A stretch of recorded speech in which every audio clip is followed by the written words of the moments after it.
자료에 대강 나와 있는데 우선은 그러니까 잔잔한 변화 이런 게 좀 있었다고 그래요.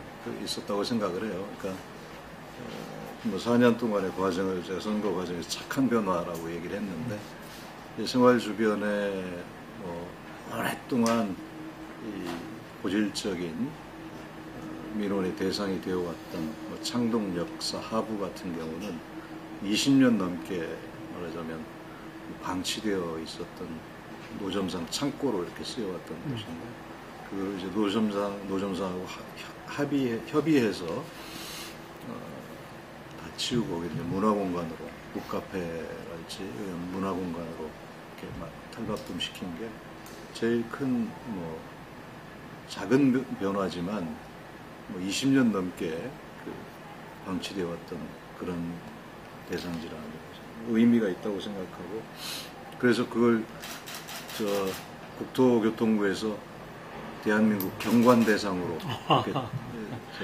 했어요. 그거는 경관이 뛰어나다라는 의미가 아니라 비포 애프터 있지 않습니까? 그리고 또 이제 과정 자체를 일방적으로 노점상을 쫓아내는 이런 방식이 아닌 협의를 통해서 이렇게 했다는 점에서 의미를 아마 주지 않았나 싶어요. 주민들도 그렇고 대외적인 평가에 있어서도 매우 만족스러운 게 아닌가 싶고요. 그 외에도 공원을 좀 많이 만들었죠. 골프 연습장을 부지를 공원으로 만든다든가 하는 그런 성과들이 유형적으로는 작지만 주민들에게는 크게 다가왔던 것 같고 행정 내부에서도 대외적인 여러 가지 좋은 평가들이 좀 있었어요. 우리 도봉구는 이제 안전도 평가에 있어서 최상 등급을 받았어요. 그동안에도 보면은,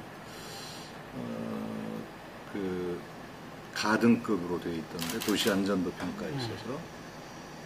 그래서 비교적 안전한 도시다, 이렇게 이제 평가를 할 수가 있는데, 그 안전도라고 하는 게 대체로 이제 재해나 재난으로부터의 위험이 중심이 되거든요. 근데 주민들 입장에서 보면 그런 재해 재난에 대한 안전뿐만 아니라 범죄로부터의 안전 이것도 매우 중요한 거라고 생각을 해요. 그래서 우선 재해 재난 부분에 있어서도 일단 우리가 좀 안전도상에서 비교적 높다 이렇게 생각을 하지만 그러나 기존의 이제 위험도 순위를 이렇게 한눈에 알아볼 수 있도록 위험 분석 그리고 위험도를 분석하고 재위험에 대한 지도를 전체적으로 작성을 하려고 생각합니다. 올 연말까지 그 지도 작성을 해서 DB를 구축해 놓으려고 생각하고 있고요. 대응 체계에 있어서도 저희들이 재난 대응 매뉴얼, 기존에 있었던 매뉴얼을 올 연말까지 재정비를 하려고 생각하고 있습니다. 그래서 부서별 대응뿐만 아니라 각 1인의 재난재해 시의 임무를 한 사람 한 사람까지도 다 세부화해서 임무를 부여하는 그런 대응 체계를 좀 올 연말까지 갖추려고 생각을 하고 있고요. 그 다음에 이제 재난 현장 지휘 체계를 확립하기 위해서 재난 현장 통합 지휘소 설치와 운영에 관한 조례를 올해 신설하려고 준비 중에 있습니다. 그게 이제 재난 대응에 관한 시스템을 재정비하는 것이고요. 또 한편으로는 이제 아까 말씀드린 범죄와 관련한 안전 이런 거를 개선하기 위해서 주로 이제 일반 단독주택 지역의 밤길 안전 이런 문제가 좀 취약하거든요. 그래서 가로등, 보안 등의 조도를 개선하는 거랄지 내지는 뭐라 그러죠? 범죄 예방 디자인, 범죄 예방 디자인을 골목에 도입하는 것 이런 것들을 좀 적극적으로 하려고 생각하고 있습니다. 범죄 예방 디자인은 기존의 방식대로 하면 비용이 매우 많이 들어갑니다. 회사의 용역을 줘서 하는 방식인데 우리는 그렇게 하지 않고 전문가의 조언을 받아서 주민들이 만들어가는 범죄 예방 디자인을 하려고 생각하고 있습니다. 주민 참여로. 그렇죠. 그게 무슨 특별한 기술이 필요한 게 아니고 조언을 받으면 얼마든지 주민들이 참여해서 만들어갈 수 있으리라고 생각하고요. 네, 우리가 이제 복지 영역에서는 크게 두 가지 이 틀로 진행을 해왔는데, 그러니까 물론 기존에 이제 쭉 그 관행적으로 시나 중앙 정부에서 지침에 따라서 하는 것도 있지만 그것은 그냥 어디서나 다 하는 것이고요. 지금 저희들이 특별히 하고 있는 게 이제 그 민간 참여를 통한 복지 이를 추진해 왔는데, 하나는 이제 개인이 참여하는 동복지위원회가 있고, 또 한 가지는 이 기관이 참여하는 민간복지 거점기관, 이 두 가지가 있는데, 동복지위원회가 지금 조례상 20명으로 제한이 되어 있습니다. 그래서 이거를 100여 명 수준으로 확대 강화할 생각이고요. 그 다음에 민간복지 거점기관의 수도 좀 더 확대해 나가고 역할도 좀 높여나가려고 추진을 하고 있습니다. 복지 거점 기관들끼리 TF를 구성을 해서 동별로 자체적으로 어떤 사업을 해나갈 건지에 대한 논의를 지금 해나가고 있고요. 민선 6기에는 보다 더 민간 참여를 통한 복지 영역이 좀 확대되지 않을까 이렇게 기대를 하고 있습니다. 지금도 이제 확대를 해 나가야 되지만 네. 지금까지는 어떻게 보면 이제 틀을 만들어내는, 그리고 동별로 어떤 그 모범을 만들어내는 그런 역할이었다고 생각을 합니다. 다양한 영역에서 이제 주민 참여가 이루어지고 있는데, 그 복지 영역은 뭐 물론이고 또 마을 공동체 사업 이런 게 상당히 활발하게 이루어지고 있는데요. 며칠 전에는 일본에서 이제 그 가나카와 현이라고 해서 매우 그 공동체 사업이 활성화되어 있는 그런 곳인데, 거기서 우리를 올 정도로 상당히 특이한 그런 이제 사업들을 많이 하고 있습니다. 그래서 그런 것들을 지속적으로 해나가는 동시에 마을 리더를 500명을 양성을 하겠다라고 하는 그 계획을 좀 가지고 있습니다. 민선 6기에. 그래서 물론 기존에 이제 그런 활동을 하면서 자생적으로 리더로 이렇게 성장한 사람들이 있지만, 그와 더불어서 민선 6기 한 500명 정도의 새로운 마을 리더를 양성하게 함으로써 다양한 영역에서 그 사람들이 공동체를 복원해내고 하는데 역할을 할 수 있도록 하는 그런 계획을 가지고 있습니다. 그러니까 그 리더가 그러니까 한 영역에서만 하는 게 아니라 기존에 이제 자기가 가지고 있는 역량이 있는 사람의 경우는 재능을 환원하는 그런 차원에서 역할을 하게 될 거고요.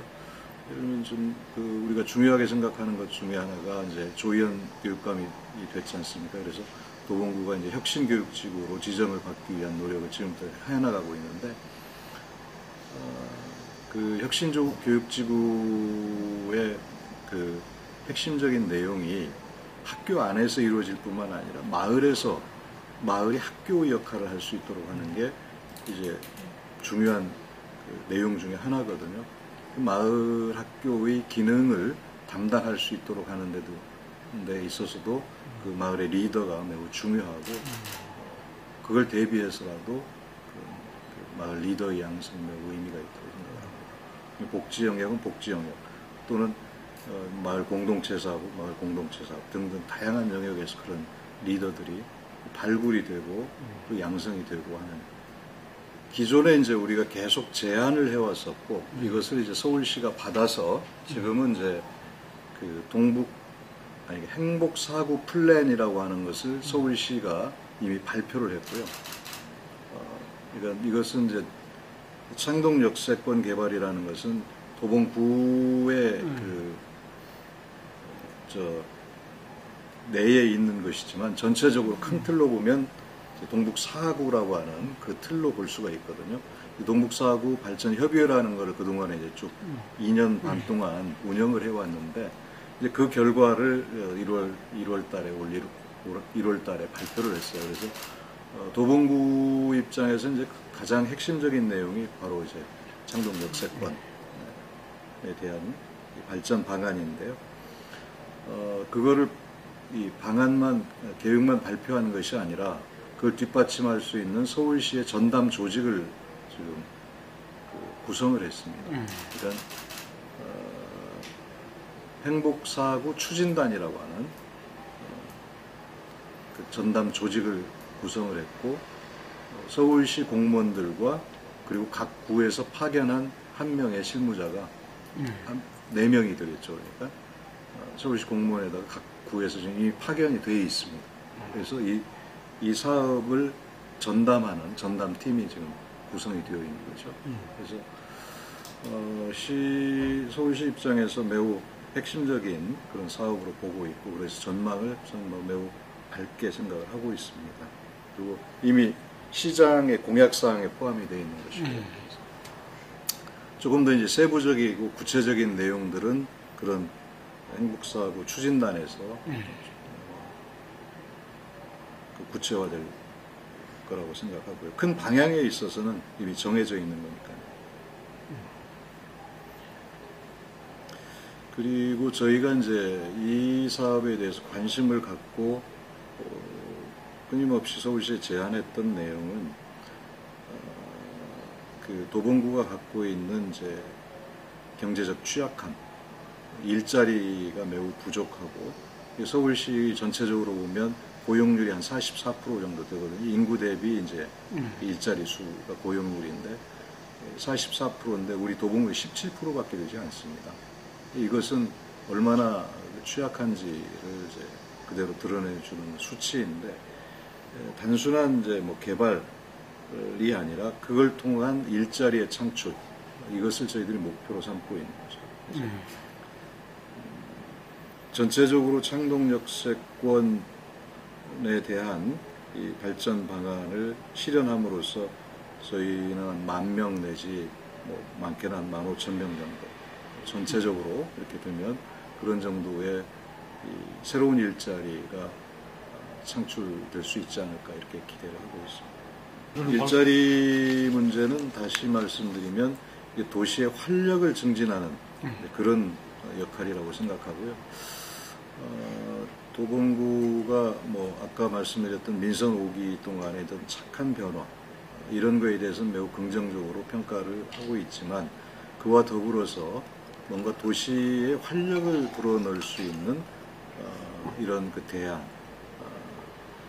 필요하다. 주민들이 느끼고 있는 상대적 박탈감, 소외감들이 크기 때문에 그거를 좀 줄여줄 수 있는 그런 대안들이 필요한데 바로 이제 창동역 주변의 이 변화가 그런 걸 좀 뒷받침할 수 있지 않을까 이렇게 생각을 하고 있습니다. 네, 뭐 그런 고민들이 뭐 있습니다. 있는데 이제 노령층이 신규 일자리 질 좋은 일자리를 갖는다라는 건 참 매우 쉽지 않거든요. 그래서 기존에 이제 공공 일자리로 제공하고 있는 노인 일자리라는 것은 사실상 이 일자리 개념보다는 공공 부조의 성격이 더 크다고 생각을 합니다. 근데 그것은 뭐 그건 나름대로 의미는 있다고 생각하지만 그것만 가지고는 안 되는 일이고요. 그래서 저희들이 민선 6기에 좀 추진하려고 하는 것은 사회적 경제 영역에 그 노인들이 참여할 수 있도록 지원하고 하는 그런 노력을 좀 기울여 나가려고 생각을 하고 있습니다. 노인의 특성에 맞는 마을 기업 내지는 협동조합 이런 것들을 구성해서 운영해 나갈 수 있도록 저희들이 행정적으로 적극적인 지원을 해 나가려고 계획하고 있습니다. 그리고 뭐 서울시에서 뭐 인생 이모작센터 뭐 이런 게 있지 않습니까? 그런 것들을 각 구로 이렇게 확대하려고 생각을 하고 있는 것 같아요. 이제 그거는 50대 막 은퇴하거나 은퇴를 준비하는 세대에 대한 대비인데요. 거기에서 이제 새로운 시대의 변화에 맞는 어떤 자기 능력 재개발 이런 것일 텐데, 그거는 이제 바로 일자리가 보장되는 것은 아니거든요. 그래서 그런 것도 뭐 필요하지만 그와 더불어 실질적인 일자리가 어떻게 지역 차원에서 만들어낼 수 있는 건가라고 하는 것은 사실은 매우 어려운 과제이죠. 그래서 결국은 사회적 경제 영역이 매우 중요하게 고려돼야 되는 그런 대상이 아니겠는가 이렇게 생각해서 그 부분을 좀 적극적으로 준비하려고 생각하고 있습니다. 지금 이제 민선 5기부터 쭉 준비해오고 아직도 진행 중인 사업들이 대부분입니다. 김수영 문학관이 작년 말에 완공이 돼서 현재 지금 운영 중에 있고요. 나머지 뭐 전영필 가옥에 대한 보수 작업과 공원화하는 사업, 내지는 함석헌 기념관 사업이랄지, 또 뭐 둘리 뮤지엄 사업이랄지, 또 기타 또 있을 텐데 이런 것들은 지금 현재 진행입니다. 도봉서원 복원도 역시 마찬가지고요. 그래서 그거는 지속적으로 추진해 나가게 될 거고요. 그런 게 이제 하나하나도 의미가 있지만 연계성을 갖는 게 매우 중요하다고 생각하고 그럴 수 있도록 준비를 해나가고 있습니다. 지금 우리가 2012년 5월 달에 처음 구성을 했습니다. 협의회 구성을 5월 달에 했으니까 2년이 조금 넘은 거죠. 그래서 민선 5기까지 구성을 해서 민선 5기까지는 제가 의장을 2년여 동안 이렇게 쭉 해왔고요. 그동안의 성과라고 한다면 그 논의의 결과가 이제 서울시와 공동으로 이제 아까 얘기했던 행복사구 플랜이라고 하는 그런 내용으로 이제 공동 발표가 됐다는 것. 그리고 또 한 가지는 이제 서울시 내에 이것만을 전담하는 전담 조직이 신설되고 논의의 지속성을 담보했다는 것. 이게 중요한 성과라고 생각하고요. 이제 민선 6기에 들어와서 앞으로의 과제라고 한다면 그동안에 준비해온 계획들, 이것을 어떻게 구체화시킬 건가라고 하는 게 이제 앞으로의 과제라고 생각을 합니다. 그래서 그거는 큰 문제 없이 잘 진행되지 않을까. 서울시와 그동안에 잘 논의가 협의가 잘 진행되어 왔고 앞으로 그러지 않을까 싶습니다. 속도가 그렇게 이 사업 자체가 속도감 있게 진행되는 사업은 아니고 계획을 가지고 돈을 투입하면 금방 성과가 나오는 일이 아니기 때문에 상당히 오래 걸리는 사업이긴 합니다만 매우 의미 있는 그런 성과들이 있다고 생각을 합니다. 그래서 예를 들어서 아파트라고 하는 공간이 어떻게 보면 단절의 공간인데 이게 소통의 공간으로 다시 태어나고 있는 여러 사례들이 있고요. 단지 내 이제 주민들 스스로가 재능 기부를 통해서